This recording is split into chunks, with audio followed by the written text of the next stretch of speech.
حضرت عبداللہ بن مبارک رحمۃ اللہ تعالی علیہ آپ فرماتے ہیں کہ بارش نہیں ہوتی تھی مکے میں، قحط پڑ گیا تو لوگ مسجد الحرام سے کھلی ہوا میں دعا کے لیے نکل آئے، سب لوگ دعا کر رہے تھے۔ آپ فرماتے ہیں میں بھی تھوڑا سا باہر ہوا تو اچانک ایک غلام آیا، کالا سیاہ اس کا رنگ تھا۔ آپ فرماتے ہیں کہ اس نے 2 رکعتیں نوافل ادا کیے، 2 رکعتیں ادا کی اور ہاتھ پھیلا دیے تو وہ کہنے لگا کہ اللہ مجھے پتا ہے کہ کس وجہ سے یہ سب کچھ ہو رہا ہے، اللہ یہ سب میری نافرمانیوں کی وجہ سے ہو رہا ہے، تو ناراض ہو گیا ہے، تو نے بارش روک لی ہے، تو ناراض ہو گیا ہے، ہمیں سبق سکھانا چاہتا ہے۔ اے مالک مجھے پتا ہے تو ناراض ہے، اس وجہ سے تو نے بارش کو روک لیا ہے، اے اللہ اپنی رحمت کے صدقے بارش کا نزول فرما۔ حضرت عبداللہ بن مبارک فرماتے ہیں وہ دعائیں کر رہا تھا، اس نے ہاتھ جیسے ہی چہرے پہ رکھے، فرماتے ہیں دعا ختم کرنے لگا تھا، آپ فرماتے ہیں اچانک کالے بادل چھا گئے، آپ فرماتے ہیں بارش ہونے لگی،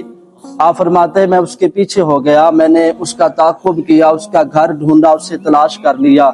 آپ فرماتے ہیں میں جب اس کا گھر تلاش کر کے واپس لوٹا تو میں نے اس کا ذکر اس بات کا حضرت فضیل بن عیاض رحمت اللہ تعالی علیہ کے پاس کیا تو وہ فرمانے لگے کہ اسے تلاش کرو، اسے ڈھونڈو، اسے تلاش کر کے لے کر آؤ۔ حضرت عبداللہ بن مبارک فرماتے ہیں میں اس کے گھر گیا، اس کے مالک نے جب مجھے دیکھا تو اس نے کہا کہ میرے گھر اتنے بڑے ولی، اتنے بڑے درویش محدث آئے ہیں، تو آپ فرمانے لگے میں نے اسے کہا کہ مجھے تیرا غلام چاہیے، تو آپ فرماتے ہیں اس نے مجھے کئی غلام دکھائے تو میں نے کہا کہ مجھے یہ نہیں چاہیے، تو وہ کہنے لگا کہ یہ اچھے ہیں، طاقتور ہیں، خدمت کرنے والے ہیں۔ آپ فرماتے ہیں اتنے میں وہ لاغر سا، وہ کمزور سا، وہ ضعیف سا غلام باہر نکل آیا، میں نے کہا کہ مجھے یہ چاہیے، تو وہ کہنے لگا یہ تو بے ضرر سا آدمی ہے، یہ تو خدمت بھی نہیں کر سکتا، کمزور ہے، تو آپ فرماتے ہیں مجھے تو یہی چاہیے۔ آپ فرماتے ہیں میں اس غلام کو جب لے کر چلا تو راستے میں اس نے مجھ سے پوچھا حضور کیا وجہ ہے، مجھے آپ نے کیوں خریدا ہے، کیوں آپ مجھے لے آئے ہیں، میں تو خدمت بھی نہیں کر سکتا، میں تو کمزور سا ہوں۔ تو آپ رحمت اللہ تعالی علیہ فرمانے لگے میں نے تجھے خدمت کے لیے نہیں خریدا بلکہ میں نے تو اس لیے خریدا ہے میں تیری خدمت کروں گا۔ آپ فرماتے ہیں میں نے دیکھا ہے تیرے اور تیرے رب کا رشتہ میں نے دیکھ لیا ہے، تو وہ شخص رحمت اللہ تعالی علیہ فرماتے میری طرف دیکھنے لگا، وہ غلام دیکھنے لگا، اس نے کہا کہ راز تو کھل چکا ہے، آپ نے میرا اور میرے رب کا رشتہ دیکھ لیا ہے، یہ میرا اور میرا رب کا معاملہ تھا۔ تو وہ غلام کہنے لگا کہ حضور اگر آپ اجازت دیں تو میں 2 رکعت نوافل ادا نہ کر لوں،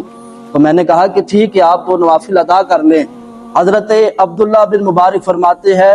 اس نے جیسے ہی سر سجدے سے اٹھایا ادا کر لیے تو اس نے میری طرف دیکھا اور کہا کہ حضور مجھے معاف کر دینا، میں آپ کی خدمت کر نہ سکا، مجھے اپنا حق معاف کر دینا، میں آپ کی خدمت نہیں کر سکا ہوں۔ آپ رحمت اللہ تعالی علیہ فرماتے ہیں اتنے لفظ اس نے کہے، پھر کہا کہ اللہ راز تو کھل چکا ہے۔ اتنی بات کرتے کرتے اس نے کلمہ شہادت پڑھا اور اس کے جسم سے روح پرواز کر گئی۔